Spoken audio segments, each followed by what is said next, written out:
As per NIRF rankings, Indian Institute of Science Bangalore ranks first not just in overall university category but also in research excellence category. But I see so many students struggling to take admission into such a prestigious college, and today's video is exactly about that.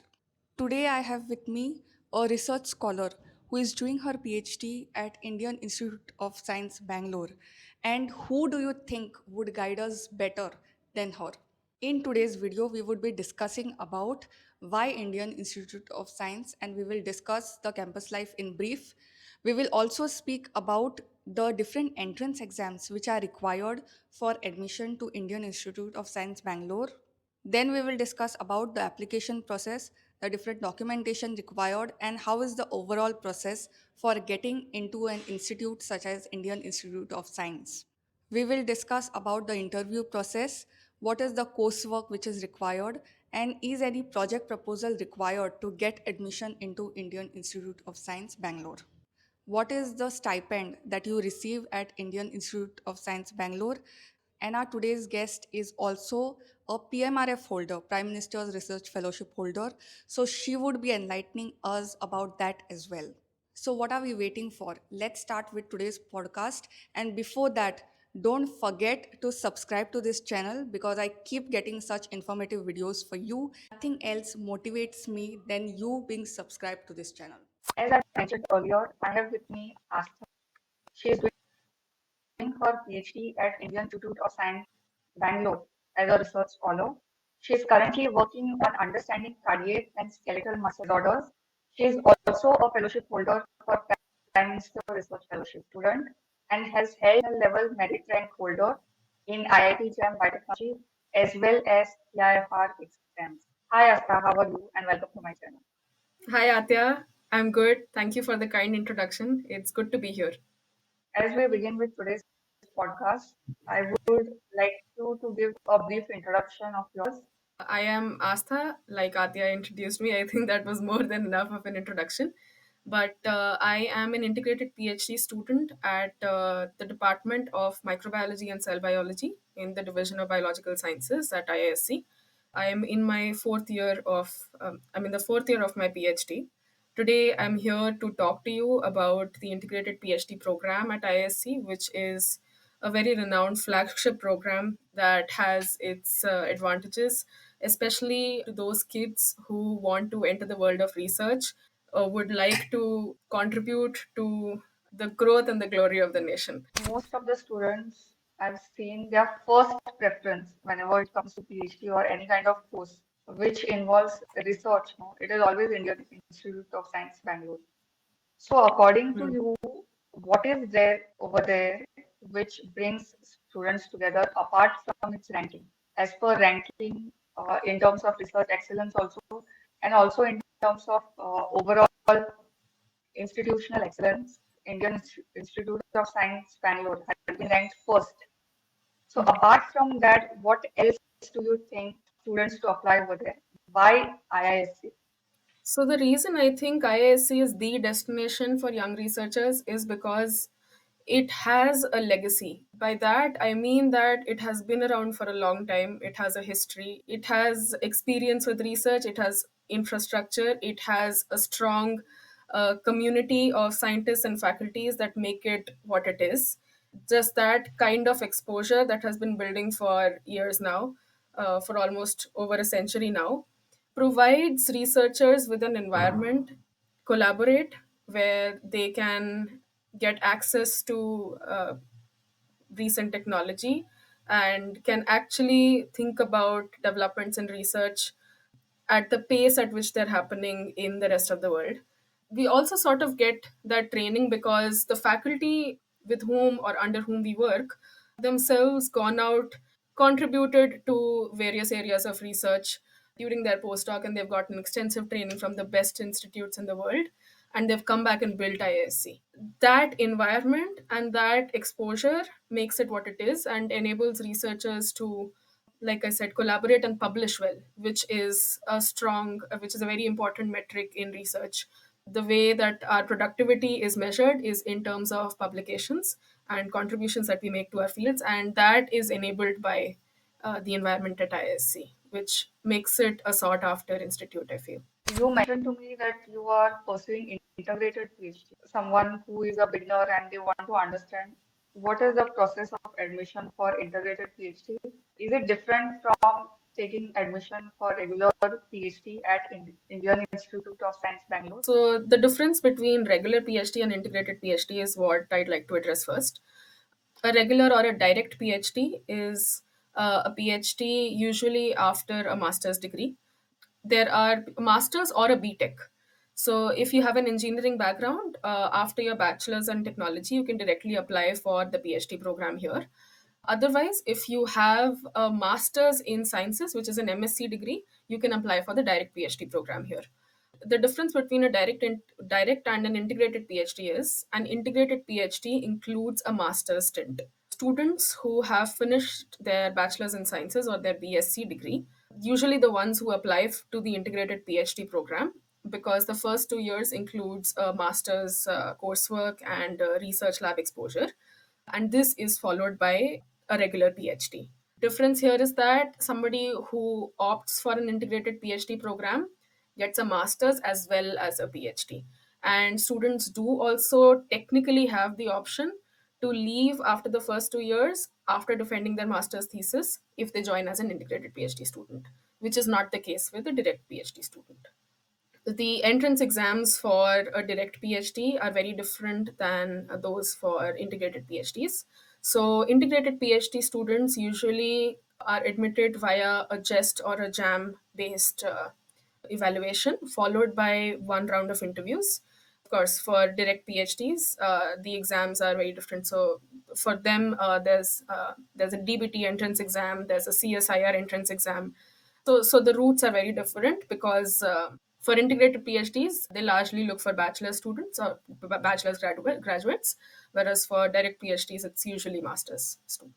That's a good distinction because I also earlier was confused whether integrated PhD is the same as a regular PhD.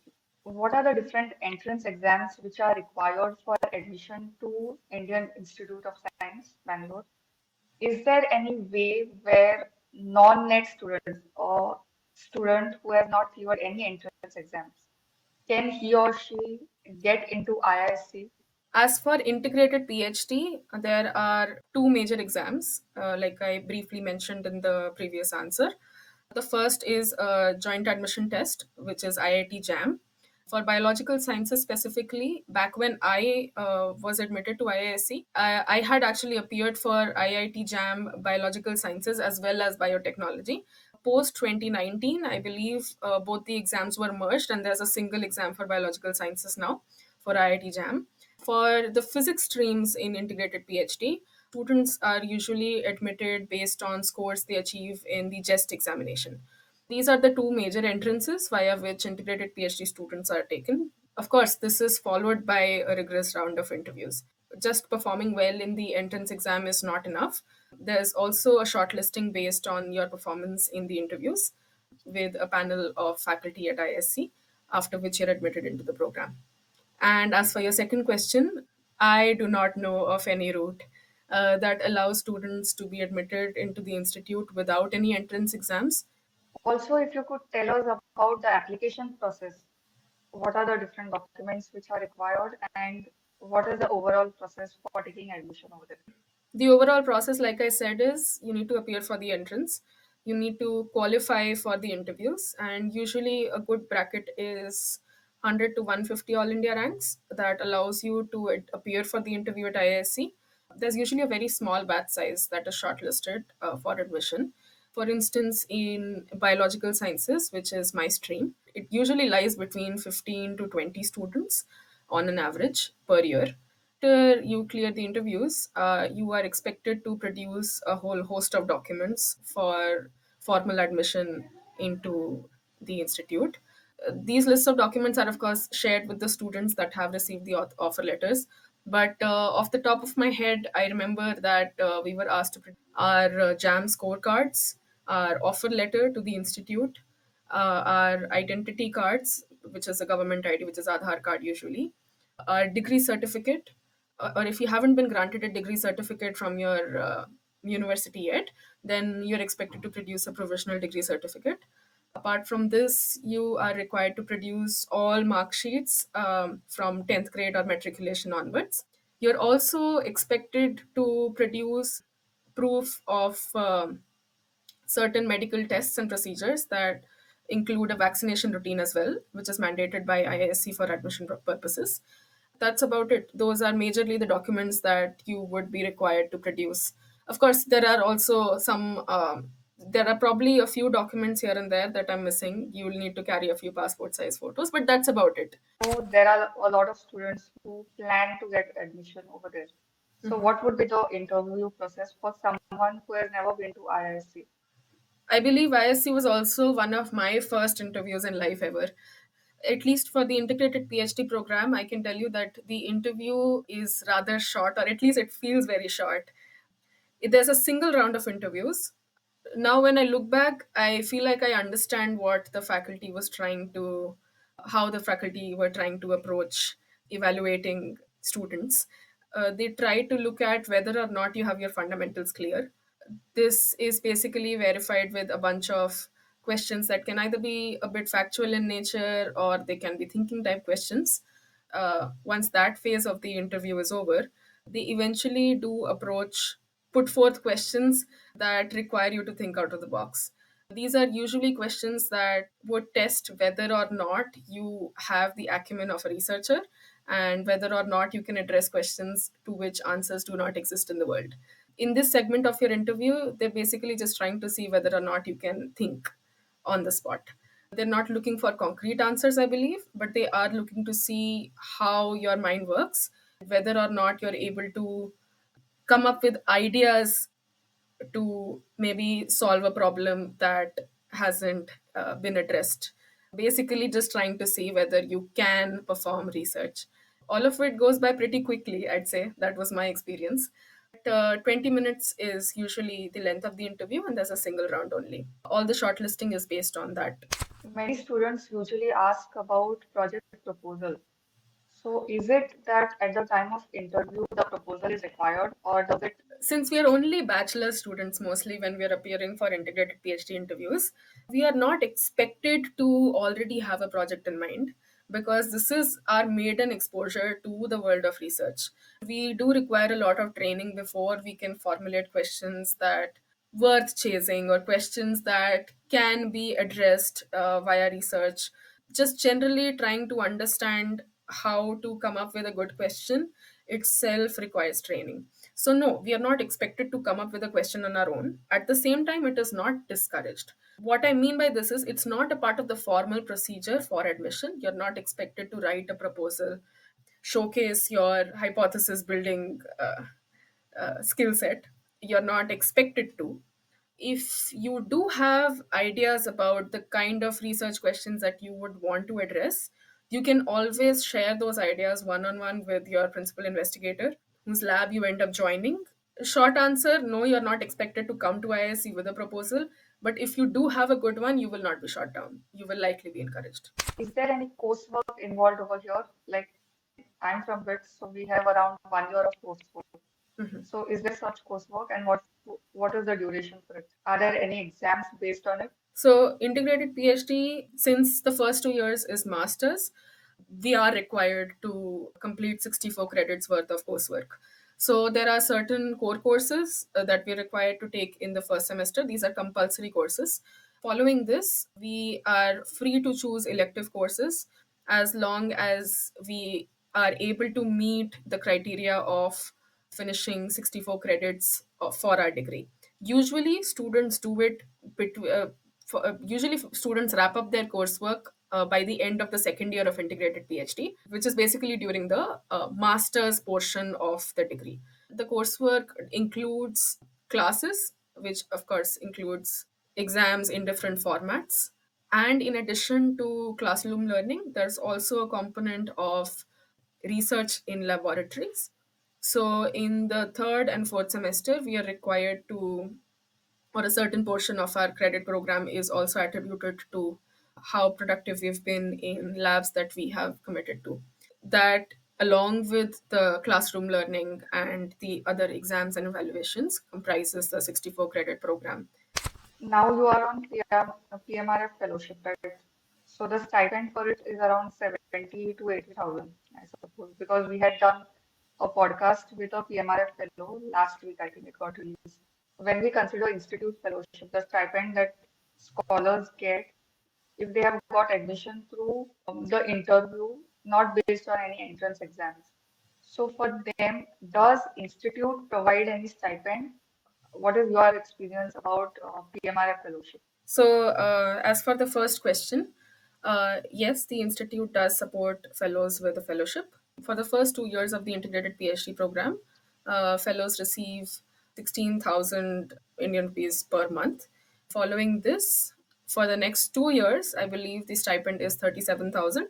For the final 3 years of the integrated PhD program, fellows receive 42,000 per month. This is the institute pay scale or institute fellowship.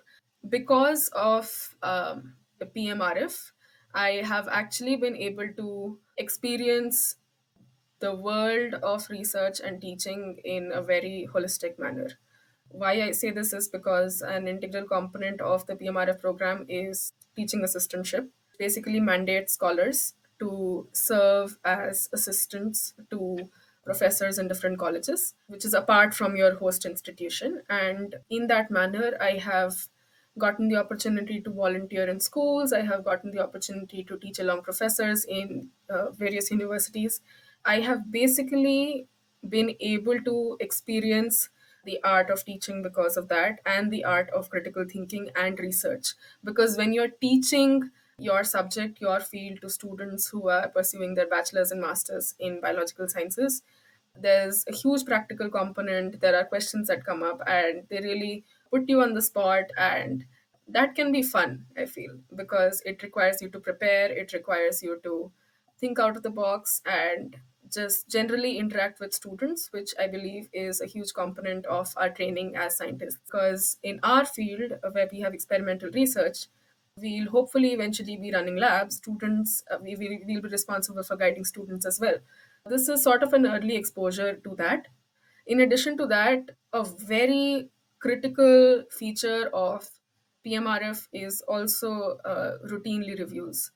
That really helps us keep track of our PhDs. In a PhD, I feel like the biggest challenge for a scholar is that there are no milestones anymore, there are no evaluations, there are no examinations. Since you are also sharing your research with a panel of experts, you do tend to get good feedback sometimes, you do get to bounce off ideas.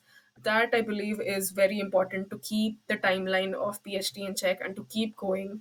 Even when you hit a wall, you eventually get a suggestion from somewhere that helps you crack a question that you've been probably struggling with for a while. So, all in all, the whole ecosystem that is created by PMRF in research institutes, I believe, is quite helpful. I hope that they come up with the guidelines for PMRF 2.0 soon, because it was announced in the budget, and I know for a fact that it will benefit a lot of scholars. You had to give one advice for an applicant who wants to get into PhD at IISc. What would be your advice? So, for somebody who wants to get into IISc, I'd say that instead of trying to focus on getting into a particular premier institute, that becomes a consequence when you focus on getting your fundamentals clear. I feel like the bachelor's program, which is your first entry into the world of, it lays the foundation for you in the field. And if you master that, you will basically be able to get into any premier institute that you would want to.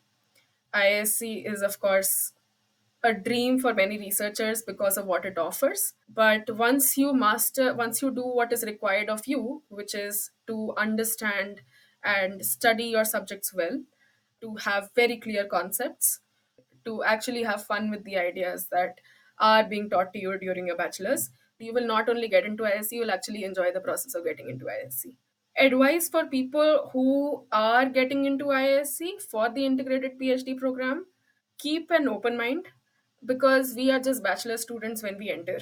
and we basically have no exposure of research in its real sense. We have never done it before. We just have a certain idea about it, which is largely conjured. It is not, we don't know what research truly feels like to do it day in and day out.